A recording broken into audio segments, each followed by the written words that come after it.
बच्चों, आज आपका नया अध्याय शुरू हो रहा है। अध्याय 6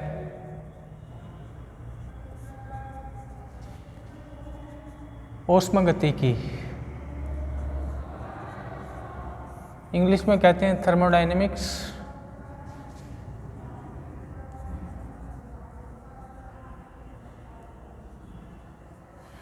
विभिन्न भौतिक तथा रासायनिक प्रक्रमों में जो ऊर्जा के परिवर्तन होते हैं, यानी ऊर्जा कहीं एक रूप से दूसरे रूप में बदलने की घटनाओं को हम ऊष्मागतिकी के अंतर्गत पढ़ते हैं। जैसे विद्युत ऊर्जा का रासायनिक ऊर्जा में बदलना या विद्युत ऊर्जा का यांत्रिक ऊर्जा में बदलना। विद्युत ऊर्जा का यांत्रिक ऊर्जा में बदलना एक भौतिक परिवर्तन है और विद्युत ऊर्जा का रासायनिक ऊर्जा में बदलना एक रासायनिक परिवर्तन है। तो विभिन्न ऊर्जा परिवर्तनों का अध्ययन हम विज्ञान की जिस शाखा में करते हैं उसे हम ऊष्मगतिकी कहते हैं। जो भौतिक परिवर्तनों की ऊर्जा का अध्ययन हम करते हैं, ऊर्जा परिवर्तन का अध्ययन करते हैं, वो हम भौतिक विज्ञान के अंतर्गत करते हैं। यहाँ पर रासायनिक अभिक्रियाओं के समय जो ऊर्जा परिवर्तन होंगे उनका अध्ययन हम ऊष्मगतिकी में करेंगे। तो सबसे पहले ऊष्मगतिकी की परिभाषा।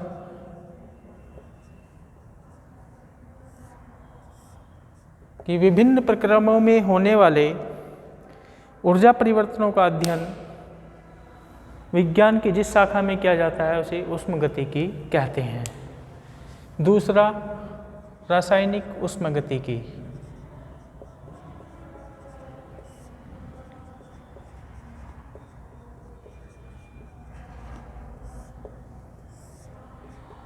रासायनिक प्रक्रमों में या रासायनिक अभिक्रियाओं के समय होने वाले ऊर्जा परिवर्तनों का अध्ययन रसायन विज्ञान की जिस शाखा में किया जाता है उसे हम रासायनिक ऊष्मगतिकी कहते हैं। केमिकल थर्मोडायनेमिक्स इंग्लिश में कहेंगे।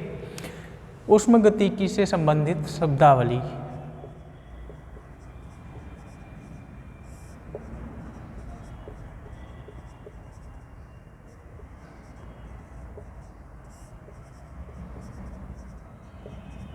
इस शब्दावली को ध्यान से समझेंगे तो ऊष्मगतिकी समझ में आ जाएगी। ऊष्मगतिकी बिल्कुल पूरी तरह से व्यवहार पर आधारित विज्ञान है। ये जो सामान्य देखने में आता है, रोजाना के अनुभवों के आधार पर इसकी धारणाएं या नियम बताए गए हैं। पहला, निकाय। नंबर 1, निकाय या तंत्र। इंग्लिश में कहते हैं सिस्टम।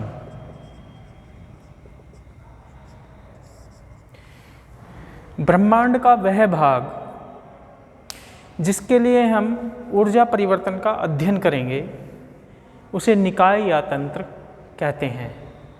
जैसे हम यहाँ पे रसायन विज्ञान की बात कर रहे हैं तो एक बीकर है, मान लिया हमारे पास ये बीकर है और इस बीकर में हम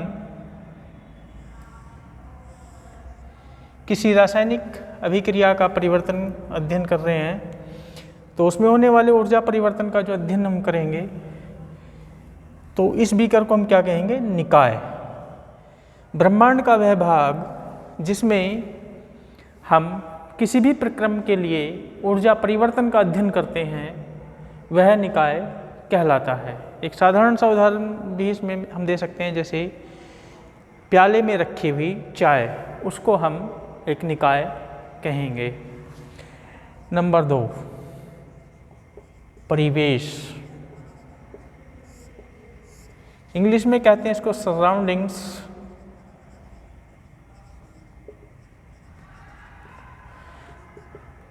निकाय को छोड़कर ब्रह्मांड का शेष भाग परिवेश कहलाता है। जैसे हम यहाँ बीकर की बात करें तो बीकर को छोड़ करके शेष सभी भाग परिवेश कहलाता है। जैसे हम चाय के प्याले की बात करें तो चाय के प्याले को छोड़कर शेष सभी ब्रह्मांड का भाग परिवेश कहलाता है। जो एक्यूरेट डेफिनेशन है वो यही है, परंतु व्यवहारिक रूप से हम निकाय के चारों तरफ का जो आसपास का एरिया होता है उसी को परिवेश मान लेते हैं, जिससे निकाय सीधे अन्योन्य क्रिया के लिए संपर्क में रहता है। मतलब परिवेश का वह हिस्सा जिसके साथ निकाय के ऊर्जा पदार्थ के आदान प्रदान होते हैं, या निकाय जिसके साथ अन्योन्य क्रिया करने के लिए संपर्क में रहता है, इंटरैक्शन करने के लिए संपर्क में रहता है, उसी को हम सामान्यतः परिवेश मान लेते हैं। अपितु वैसे तो ब्रह्मांड का शेष भाग निकाय को छोड़ करके सारा का सारा भाग परिवेश कहलाता है। जैसे इस रूम की बात करें और इस रूम में हम इस पेन को एक निकाय माने तो समस्त ब्रह्मांड का शेष भाग इस पेन को छोड़ करके परिवेश कहलाएगा इसका। परंतु वास्तव में व्यावहारिक रूप से हम इसके आसपास के एरिया को, जैसे इस रूम को ही परिवेश मानते हैं। तो प्याले में रखी हुई चाय के लिए, प्याले में रखी हुई चाय को छोड़ करके शेष भाग ब्रह्मांड का परिवेश कहलाएगा। परंतु हम व्यवहार रूप से उस प्याले के आसपास के एरिया को ही परिवेश मान लेते हैं। अब इसमें के बाद आती है बाउंड्री, परिसीमा।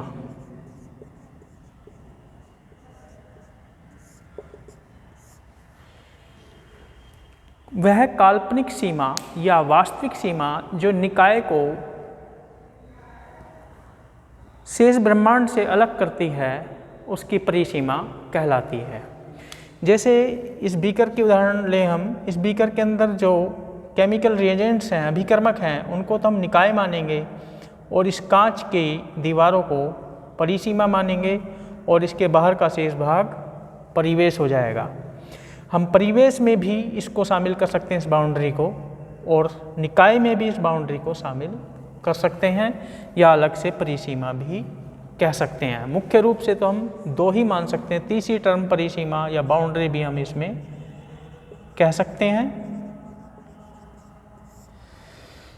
क्योंकि सामान्यतः तो ये बाउंड्री भी परिवेश में आती है, क्योंकि निकाय तो केवल वह है जिसमें हम परिवर्तन का अध्ययन कर रहे हैं। तो जो दीवारें हैं इस बीकर की, वो भी परिवेश में आती हैं, पर परिसीमा के रूप में उसको अलग भी हम कह सकते हैं। तो इस तरह से पूरा जो ब्रह्मांड है, निकाय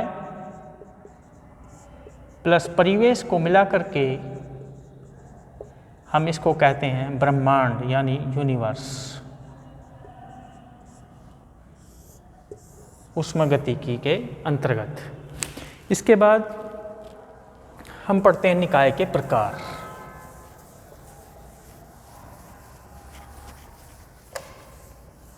ये भी शब्दावली के अंतर्गत ही है।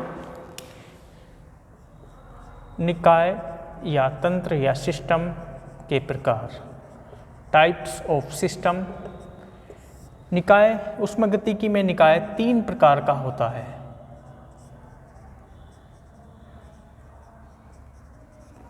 नंबर 1, खुला निकाय।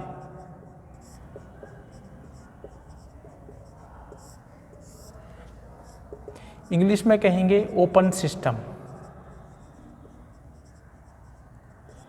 वह निकाय जिससे पदार्थ तथा ऊर्जा दोनों का आदान प्रदान परिवेश के साथ हो सके, खुला निकाय कहलाता है। जैसे प्याले में रखी हुई चाय, प्याले में रखी हुई चाय है, उसमें से हम चाय निकाल सकते हैं, उसमें चाय डाल भी सकते हैं, और वह चाय ठंडी भी हो जाती है अपने आप, उस चाय को गर्म भी कर सकते हैं। तो खुला निकाय हो गया जिससे हम ऊर्जा का आदान प्रदान तथा पदार्थ का आदान प्रदान परिवेश के साथ कर सकें।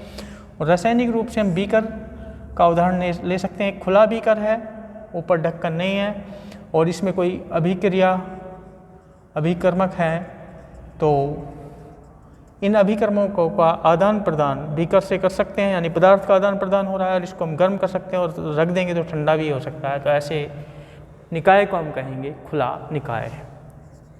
नंबर 2, बंद निकाय, क्लोज्ड सिस्टम। वह निकाय जिससे ऊर्जा का आदान प्रदान तो परिवेश के साथ हो सकता है, परंतु पदार्थ का नहीं हो सकता।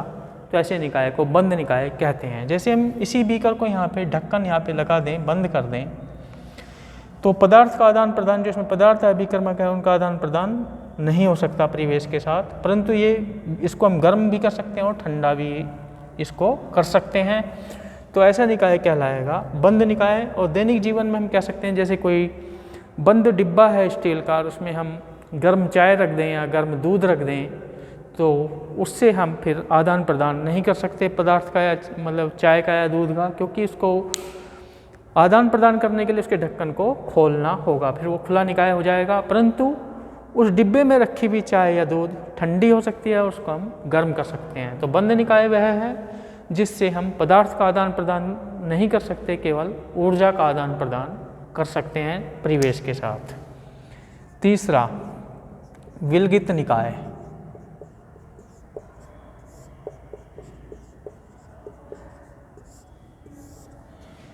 Isolated system.